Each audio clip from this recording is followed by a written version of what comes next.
क्या कहेंगे, और इसके बाद भी क्या सरकार के पक्ष रखेंगे या फिर जितने ऐलान आपके लिए किए गए? देखिए, जहाँ तक जनरल हाउस की बात है, ये तो हमारा पूर्व प्रस्तावित जनरल हाउस था जो आज होना ही था, लेकिन इस दौरान माननीय मुख्यमंत्री ने जो हमारी एक मांग थी, मुख्य मांग थी, उसको पूरा कर दिया था। जैसे कि 4% एडीए की किस्त दे दी है 1/1/2023 से। उसके साथ साथ पूरे प्रदेश के जो पेंशनर है, उनके जो पेंडिंग मेडिकल बिल थे, उनको भी एक मुश्त क्लियर करने का उन्होंने घोषणा की है। इसके साथ साथ उन्होंने जो सबसे बड़ी घोषणा की है वो जो है, इस बार जो है 28 तारीख को पेंशनरों को उनकी पेंशन, वो कर्मचारी को उनकी तनख्वाह मिलेगी। और एक और उन्होंने जो घोषणा की है, जो हमारे चतुर्थ श्रेणी कर्मचारी है, उनको 20,000 रुपये की एक किस्त जो है, जो उनका एरियर था, वो देने की भी घोषणा की है। इसके लिए मैं आपके सभी चैनल के माध्यम से आदरणीय माननीय मुख्यमंत्री जो हमारे सुखविंदर सिंह सुक्खू जी है, उनका अनेक अनेक धन्यवाद करता हूँ। अब क्या डीए तो चलो अनाउंस हो गया है, एरियर को लेकर अब क्या पड़ गया? नहीं, देखिए, हम बहुत जल्द शायद हमारी अभी माननीय मुख्यमंत्री से मुलाकात होने वाली है।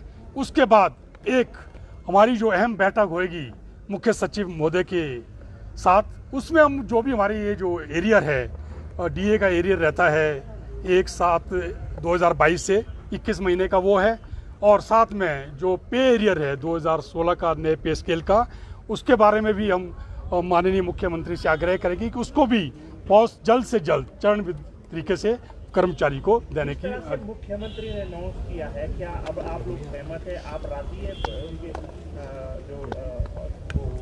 नहीं, जो अभी उन्होंने घोषणाएं की है उससे कर्मचारी काफ़ी हद तक संतुष्ट है। देखिए, जो प्रदेश की आर्थिक स्थिति है, हमें उसको भी देखना है। ये हमारा परिवार है, जो सचिवालय है, हमारी जो पहले जो माननीय मुख्यमंत्री है वो सचिवालय के मुखिया होते हैं, उसके बाद वो प्रदेश के मुखिया होते हैं। तो ठीक है, जो इन्होंने इतनी बड़ी घोषणा की है, 600 करोड़ रुपये प्रदेश के कर्मचारी और पेंशनों को दिए हैं, तो एक बहुत बड़ी बात है।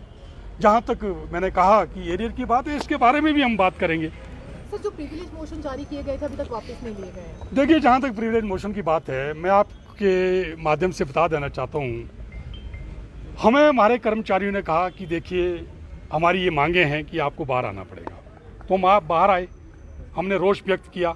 इस रोष में, इन मांगों में जो हमारी थी मांगे थी, इसमें हमारे सचिवालय कर्मचारी के साथ साथ हमें पूरे प्रदेश के कर्मचारियों का, पूरे प्रदेश के पेंशनों का साथ मिला, और हमने ये मिलजुल के लड़ाई लड़ी। अब इसका जो अंजाम हुआ वो आप लोगों के सामने है। पहला जनरल हाउस हुआ, हमें मेमो इशू किया गया। दूसरा जनरल हाउस हुआ, हमें प्रिविलेज मोशन हमारे ऊपर लाया गया। लेकिन मुझे खुशी इस बात की है कि भले ही हमारे ऊपर प्रिविलेज मोशन लाया गया, हमें मेमो इशू किया गया, पता तो चला कि हमारे ऊपर FIR भी हो रही है, लेकिन मुझे खुशी इस बात की है कि मैं सफल हुआ हूँ अपने कर्मचारियों के सहयोग की वजह से, अपने प्रदेश के कर्मचारियों की सहयोग की वजह से, अपने प्रदेश के पेंशनरों की सहयोग की तरफ से, इनके सहयोग की वजह से हम आज सफल हुए हैं। जो माननीय मुख्यमंत्री को जो सैलरी है वो भी 28 को देनी पड़ी, हमें एडीए की किस्त भी देनी पड़ी, हमें एरियर का कुछ हमारे कर्मचारी को अंश भी देना पड़ा। तो इसीलिए हमें अपने एरियर, हमें अपने प्रिविलेज मोशन और मेमो के बारे में अभी फिलहाल कुछ नहीं कर रहे हैं। नहीं, मुझे पता चला एक एप्लीकेशन दी है किसी ने, मेरे पास कॉपी है उसकी। वो चाहते हैं कि हमारे ऊपर FIR लॉन्च हो, क्योंकि जो कहते हमने जो स्पीच दी थी 23 तारीख को, उससे कहते भाई प्रदेश में जो अराजकता फैल सकती थी, कुछ इस तरह के उन्होंने इल्ज़ाम लगाए हैं। तो अभी तक तो कुछ ऐसा हुआ नहीं, ना ही कोई हमारी ऐसी स्पीच थी। हमने तो साफ साफ शब्दों में कहा था जब, और मैं तो ये भी कह देना चाहता हूँ, जो स्पीच भी थी उसमें भी हमें मजबूरी में देनी पड़ी, क्योंकि हमने तो पहल नहीं की थी, और हमने उसमें भी कोई ऐसी गलत बात नहीं की, ना कोई हमने कोई गाली गलौज किया। जैसे कि मैंने पिछले कल एक बाइट में कहा था कि पहले जब जनरल हाउस हुआ करता था उसमें तो गाली से ही शुरुआत किया करते थे। मांटा जी एक हुआ करते थे, सिगार लगाते थे, आप तो मुझे शायद आपको मालूम नहीं होगा, उनके बेटे भी आज रिपोर्टर हैं।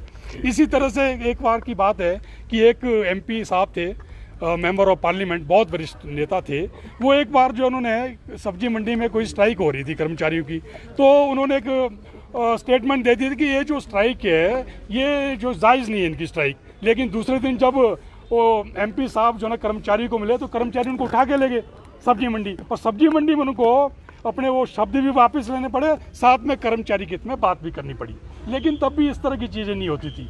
अभी हुई है तो ठीक है, मुझे कोई गम नहीं है इसके बाद। मुझे खुशी है कि मैंने अपने कर्मचारी के काम में आया। प्रदेश के कर्मचारी और लाखों जो मेरे पेंशनर है, जो मजबूर थे, जो अपनी आवाज़ नहीं उठा पा रहे थे, मैं आज उनके काम आया, हम लोग उनके काम आए। शर्मा जी ने कहा कि षड्यंत्र बाहरी लोगों ने रचा आंदोलन के लिए।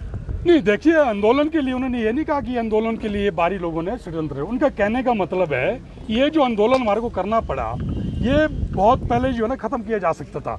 लेकिन कुछ एक लोग हैं कहते, जैसे कि उन्होंने कहा, हम मुझे इसके बारे में मालूम नहीं कि उन्होंने किस परिप्रेक्ष्य में ये बात कही है, तो ये उनको ज़्यादा मालूम होगा, आप उनसे पूछ सकते हैं। Thank you sir, thank you.